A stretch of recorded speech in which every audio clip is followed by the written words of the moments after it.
আসসালামু আলাইকুম রহমতুল্লাহ। প্রিয় ভাই বোন, আশা করছি সবাই ভালো আছেন, সুস্থ আছেন। আমরা এই যে মারুফ একাডেমি ইউটিউব চ্যানেলে একটা প্লেলিস্ট তৈরি করেছি। সেখানে আমাদের একটা টার্গেট আছে, একটা মিশন আছে। সেটা হলো টোটাল গণিতের, জব গণিতের A to Z শেষ করা। তারই ধারাবাহিকতায় আমরা একটা ক্লাস আপলোড দিয়েছি, ক্লাস নাম্বার 1 বেসিক ক্লাস। আজকে আমরা গুরুত্বপূর্ণ বিষয়গুলোতে ধাপে ধাপে অগ্রসর হব।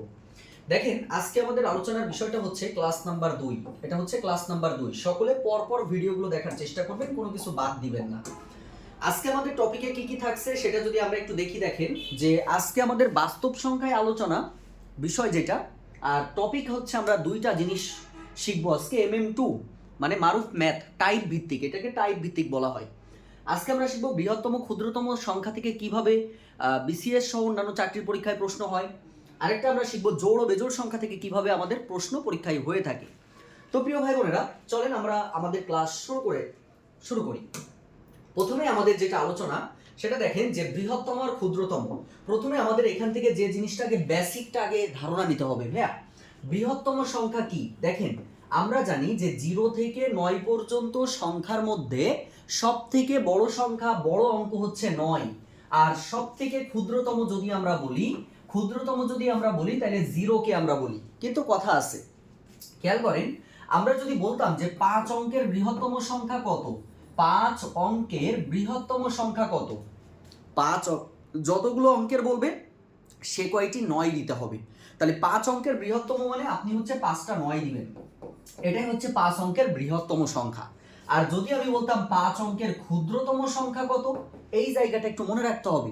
ভাই, 5 অঙ্কের ক্ষুদ্রতম মানে তো সব 0 দেওয়ার কথা, যে আমি 5টা 0 দিব। 5টা 0 দিলে আসলে কি 5 অঙ্ক কি আর গঠন হয়? হয় না। এই ক্ষেত্রটায় আপনাকে একটা কাজ করতে হবে, প্রথমে 1 দিতে হবে, বাকিগুলো 0 দিয়ে পূরণ করতে হবে। এটাকে আমরা বলি 5 অঙ্কের ক্ষুদ্রতম সংখ্যা। তাহলে বৃহত্তম আর ক্ষুদ্রতমর যদি অঙ্ক বিশিষ্ট বলে, যে কয় অঙ্কের বৃহত্তম বলবে বড় সংখ্যা মানে 9 বসাই দিবেন, আর ক্ষুদ্রতম বললে একটা 1 দিয়ে বাকিগুলো 0 দিবেন। এটা হচ্ছে একটা কাজ হয়ে গেল। এবার আসেন, খুব গুরুত্বপূর্ণ বিষয়টা খেয়াল করতে হবে। যদি আমাদের সিম্পলি সংখ্যা দেওয়া থাকে 2 4 6 8, এইভাবে আমাদের সংখ্যা দেওয়া আছে, তাহলে মনে রাখবেন ছোট থেকে বড় সাজালে আপনার হবে হচ্ছে বৃহত্তম সংখ্যা না ক্ষুদ্রতম সংখ্যা। ছোট থেকে বড় সাজালে ক্ষুদ্রতম হবে, আর বড় থেকে ছোট যদি সাজানো হয় তাহলে বৃহত্তম হবে। চলেন এবার আমরা ম্যাথে চলে যাব। আমাদের প্রথম যে ম্যাথটা আছে, আপনারা যদি একটু খেয়াল করেন, প্রথম ম্যাথেই আমাদেরকে বলা হয়েছে, দেখেন যে 0 1 2 3 দ্বারা গঠিত বৃহত্তম আর ক্ষুদ্রতম সংখ্যার মধ্যে পার্থক্য কত। ভাই, যেটাকে পার্থক্য বলি ওইটাই অন্তর, ওটাকেই আমরা বিয়োগফল বলি। তাহলে সেক্ষেত্রে এই জায়গাটা যদি খেয়াল করেন, প্রথমে আমরা এখান থেকে বৃহত্তম সংখ্যাটা বের করব। তাহলে বৃহত্তম কি ভাই? 0 1 2 3 আছে। তাহলে আমরা বড় থেকে ছোট সাজাবো, তার মানে আমরা লিখবো 3 2 1 0, হয়ে গেল বৃহত্তম। ক্ষুদ্রতম যদি আমরা লিখতে চাই, তাহলে আমরা কি করব? ছোট থেকে বড় সাজাবো, কিন্তু শূন্যকে যদি প্রথমে দিই তাহলে আর মূল্য থাকে না। এই জন্য একটা 1 দিয়ে পরে আপনি 0 বসাতে পারবেন। তাহলে 1 0 2 3। এবার আপনাকে বলছে বিয়োগফল বা পার্থক্য কত, এটা বিয়োগ করে ফেলেন। 3 কত হলে 10 হয়, 7 হলে হাতে 1, 3 কত হলে 11 হয়, 8 হলে হাতে 1, তাই না? 1 2 এর থেকে একবার দিলে 1, 3 এর থেকে একবার দিলে 2। 2187 হচ্ছে আমাদের এটার অ্যান্সার, যেটা ঘ নম্বর। এখানে 86 আছে, এটা হবে হচ্ছে 87। 2187 হচ্ছে আমাদের গণিতের অ্যান্সার। আমি আশা করবো আমার ভাই বোনরা সবাই বুঝতে পারছে, এটা 86 না কিন্তু 87 হবে। পরের কোশ্চেনটা কি বলছে খেয়াল করেন। পরেই বলছে যে 0 1 2 3 4 দ্বারা গঠিত 5 অঙ্কের বৃহত্তম আর ক্ষুদ্রতম সংখ্যার যোগফল কত। সেম বিষয় ভাইয়া, যখন আপনাকে বৃহত্তম বলবে বড় থেকে ছোট সাজাবেন, তার মানে 4 3 2 1 0 হয়ে গেল। যখন আপনি ক্ষুদ্রতম সংখ্যা বানাবেন, তখন আপনি কি করবেন? প্রথমে একটা 1 দিয়ে পরে 0, তারপরে যেভাবে আছে 2 3 4। আপনাকে বলছে যোগফল, তাহলে যোগ করে ফেলেন। 4 3 আর 1 যোগ করলে 4, 2 আর 2 যোগ করলে 4, 3 আর 4 আর 1 যোগ করলে 5, 53444। অর্থাৎ গ নম্বরটা হচ্ছে আমাদের গণিতের অ্যান্সার। দেখেন এই যে গ নম্বরটা হচ্ছে অ্যান্সার। সেম ভাবে আরেকটা ম্যাথ খেয়াল করেন। আমাদের এখন কোশ্চেনে বলা হয়েছে, খুব মনোযোগের সাথে খেয়াল করবেন, বলা হয়েছে কি যে 3 অঙ্কের বৃহত্তম ক্ষুদ্রতম সংখ্যার যোগফল কত। তাহলে 3 অঙ্ক বলছে মানে যোগফল করলে আপনি দেখেন 3 অঙ্কের বৃহত্তম মানে 3টা 9, আর ক্ষুদ্রতম মানে একটা 1 দিবেন, বাকিগুলো 0 দিয়ে পূরণ করবেন। এই যে 0 দিয়ে পূরণ করব, বলছে যে যোগফল, যোগ করে ফেলেন 9 9 আর 10। তার মানে 1099 হচ্ছে আমাদের গণিতের মূল অ্যান্সার। দেখেন যে 1099 হচ্ছে আমাদের গণিতের অ্যান্সার। প্রিয় ভাই বোন, ক্ষুদ্রতম বৃহত্তম থেকে প্রশ্ন আসলে দুইটা ভাবে আসতে পারে। একটা আপনার অঙ্ক দেয়া থাকতে পারে, আর একটা সরাসরি কিছু অঙ্ক দিয়ে বলতে পারে এটার বৃহত্তম ক্ষুদ্রতম কত। আশা করব যেটা আপনারা সবাই সুন্দরভাবে বুঝতে পেরেছেন। ওকে, এখন নিজেরা আপনারা চেষ্টা করবেন এই যে ম্যাথটা একটু স্ক্রিনশট নিয়ে নেন, একটু স্ক্রিনশট নিয়ে নেবেন সবাই একটু স্ক্রিনশট নিয়ে নিতে হবে প্রিয় ভাই বোন। তার মানে কি এটা বাসায় করবেন, করে আপনারা অবশ্যই কমেন্ট সেকশনে জানাবেন। আচ্ছা, পরের যে ম্যাথটা আছে এটাও আপনারা বাসায় করবেন, হোমওয়ার্ক জানাবেন, ঠিক আছে? উত্তরপত্রটা আমরা পরে ঘোষণা করব। আচ্ছা, সবাই স্ক্রিনশট নেবেন, নিয়ে করে ফেলবেন, বাসায় করবেন। ভাই 3টা ম্যাথ শিখাই দিয়েছি, বেসিক শেখাইছি, এখন নিজেরা তো একটু করতে হবে। খাতায় করে প্রয়োজনে পাঠশালা গ্রুপে আপনারা জমা দিবেন। এই যে হয়ে গেল, সঠিক উত্তর কমেন্ট করে জানাবেন। এরপরে আসেন ভাইয়া পরের টাইপে আমরা চলে যাব। পরের টাইপটা আমাদের কি আছে? জোড় আর বিজোড় সংখ্যা। ভাইয়া এই জায়গাটা একটু বুঝাই, এটা কিন্তু MM 3 নম্বর টাইপে আমরা আসি। ভাইয়া যখন আপনার কোনো গণিতে জোড় কথাটি বলবে, আপনি মনে মনে এটা মনে মনে ধরে নেবেন, জোড় বললে 0 ধরবেন। আর আপনি যদি বিজোড় বলে তাহলে মনে মনে 1 ধরবেন। এইটা একটু মাথার মধ্যে ধরে নেন, এটা কাজে দিবে। BCS, NSI, অডিট সকল চাকরির পরীক্ষার জন্য কিন্তু একটা ইম্পর্টেন্ট জায়গা হচ্ছে এই জায়গাটা। তাহলে জোড় হচ্ছে 0 ধরবেন, আর বিজোড় বললে 1 ধরবেন। আরেকটা কথা বলি ভাই, কোন সংখ্যা অবশ্যই জোড় হয় কখন? মনে রাখবেন, কোন সংখ্যা অবশ্যই জোড় হবে 2 দ্বারা গুণকৃত সংখ্যাই হচ্ছে জোড় হয়। কেন? কারণ হলো, ধরেন আপনি একটা বেজোড় সংখ্যা নিলেন 3 হচ্ছে একটা বেজোড় সংখ্যা।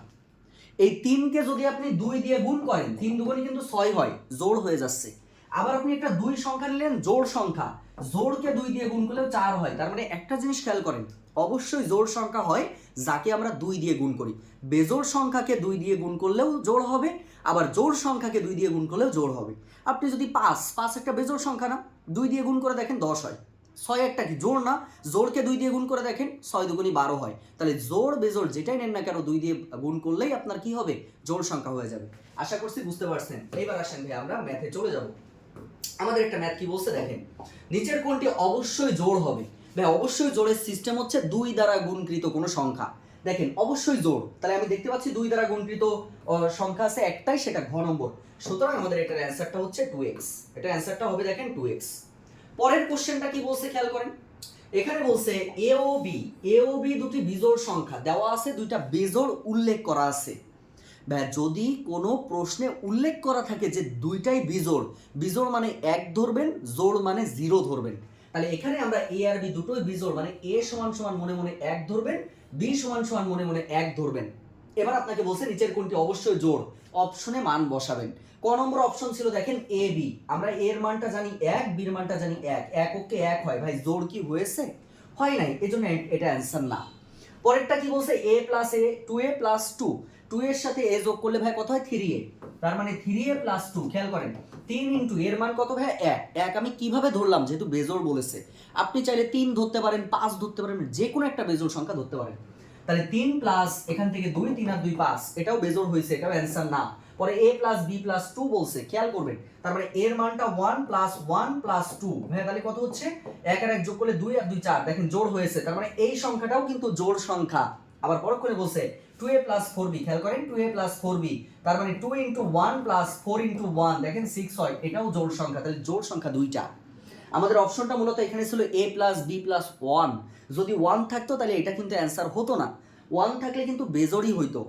a প্লাস b প্লাস 1 যদি হইতো তাহলে বেজোড় হইতো, কিন্তু আমরা দেখতে পাচ্ছি a প্লাস b প্লাস 2 আছে, যার কারণে এটাও অ্যান্সার হবে, এটাও অ্যান্সার হবে। দুইটার যে কোনোটা অ্যান্সার আমাদের হতে পারে, দুইটাই অ্যান্সার হবে। গ নম্বরটাও কিন্তু অ্যান্সার, মনে রাখবেন। পরের কোশ্চেনে আসেন, কি বলছে?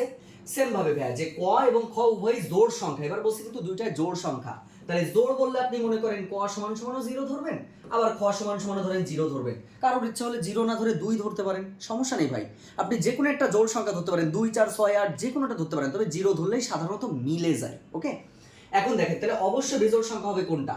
দেখ ক প্লাস 2 খ, খেয়াল করেন ক প্লাস 2 খ, তার মানে আমাদের কত হচ্ছে? 0 প্লাস দেখেন এখানে কত? 2 ইন্টু খ, তার মানে 2 ইন্টু 0, তার মানে এখানে কিন্তু 0 হয়ে যাচ্ছে। আবার দেখেন ক খ প্লাস 1, এখানে ক খ প্লাস 1 আছে, তার মানে ক 0 ইন্টু খ 0 প্লাস 1, মানে 1 হচ্ছে, 1 কিন্তু বিজোড় সংখ্যা হয়, 1 বিজোড় সংখ্যা, তাহলে এটা কিন্তু অ্যান্সার হচ্ছে। আবার দেখেন ক প্লাস খ, তার মানে 0 প্লাস 0 ধরেন, তাহলে 0 হচ্ছে। এটা আমরা মনে মনে জোর ধরে নিচ্ছি। এটাও দেখেন 2 ইন্টু 0 হচ্ছে, প্লাস খ মানে কত, প্লাস খ মানে হচ্ছে 1, তার মানে 1। তাহলে এখান থেকেও কিন্তু আমরা দুইটা অ্যান্সারকে খুঁজে পাচ্ছি, খেয়াল করেন সবাই। তাহলে আমরা কিন্তু এটা বুঝতে পারলাম। তাহলে এখানেও দেখেন 2 ইন্টু 0, ক্ষয়ের মানটাও কিন্তু 0, তাহলে 0ই হয়ে যাচ্ছে। সুতরাং আমরা একটা দেখছি বেজোড় সংখ্যা হচ্ছে, এটাই অ্যান্সার। ভাই আপনার যদি 0 ধরতে কষ্ট হয়, আপনি জোড় মানে 2 ধরতে পারেন, 4 ধরতে পারেন। তাহলে 2 ধরলে দেখেন 2 যদি ধরতেন এখানে 2 প্লাস 2 ইন্টু 2 মানে কত, 2 দুগুণে 4 আর 2 যোগ করলে 6 হইতো। তাহলে সেক্ষেত্রে এটা কিন্তু জোড়ই হয়ে যেত, এটা অ্যান্সার হতো না। এটা দেখেন 2 গুণ 2 মানে কি, 2 দুগুণে 4, 4 এর সাথে 1 যোগ করলে ভাই 5 হবে। তাহলে এটা কিন্তু মিলে যাচ্ছে, তার মানে এটাই বেজোড় হচ্ছে। বাকি দেখেন আপনি 2 যদি বসান, 2 যোগ 2 মানে 6, 2 যোগ 2 মানে 4, সরি 6 না 4, 2 আর 2 যোগ করলে 4 হচ্ছে, জোড় হয়ে যাচ্ছে, বেজোড় চেয়েছে, এটাও হচ্ছে না। আবার দেখেন 2 ইন্টু 2 মানে কত, 4 প্লাস 2 মানে 6 হয়ে যাচ্ছে, এটাও হচ্ছে না। সুতরাং আমরা দেখতে পাচ্ছি একটাই আমাদের অ্যান্সার আছে, খ নম্বরটা, অর্থাৎ আমাদের অ্যান্সারটা হচ্ছে খ। প্রিয় ভাই বোনেরা, এবার নিজেরা আপনারা এই তিনটা ম্যাথ একটু চর্চা করেন। দেখেন এম ও এন বেজোড় সংখ্যা হলে নিচের কোনটি জোড় সংখ্যা, করে ফেলবেন সবাই। পরের কোশ্চেনটা এক্স ও ওয়াই দুটি ক্রমিক জোড় সংখ্যা হলে নিচের কোনটি বেজোড়, এটাও করে ফেলবেন। পরের কোশ্চেনটা তিনটি পূর্ণ সংখ্যার গুণফল যদি বেজোড় হয়, তাহলে উক্ত তিনটি পূর্ণ সংখ্যা ঠিক কয়টি বিজোড় সংখ্যা হবে। প্রিয় ভাই বোন, আশা করছি এটাও আপনারা সবাই বুঝতে পেরেছেন। ক্লাসটি কেমন হয়েছে অবশ্যই আপনারা একটু কমেন্টসে জানাবেন দয়া করে। অবশ্যই আপনারা একটু জানানোর চেষ্টা করবেন, পরপর ক্লাসগুলো দেখবেন, নোট করবেন, এবং আপনারা এই ক্লাসটি একটু শেয়ার করে দিবেন। একদম ফুল ফ্রিতে ম্যাথ কোর্স এই ইউটিউব চ্যানেলে আপনাদের জন্য থেকে যাবে। অবশ্যই আমার জন্য দোয়া করবেন, আমার সুস্থতার জন্য, যাতে আপনাদের প্রতিদিন একটা বা দুইটা ভিডিও যেন এইভাবে আমি দিয়ে যেতে পারি। কোনো ক্লাস দেখবেন 20 মিনিট হবে, কোনো ক্লাস 15 মিনিট হবে, কোনো ক্লাস 25 মিনিট হবে। এইভাবে আমাদের ক্লাসগুলো হতে থাকবে, অল্প অল্প করে আমরা আগাবো। আজকে কিন্তু দুইটা টাইপ শিখলেন, বৃহত্তম, ক্ষুদ্রতম আর জোড় বেজোড়। ক্লাসটি যদি ভালো লেগে থাকে অবশ্যই আপনারা কিন্তু কমেন্টসে জানাবেন। আসসালামু আলাইকুম ওয়া রাহমাতুল্লাহি ওয়া বারাকাতুহু।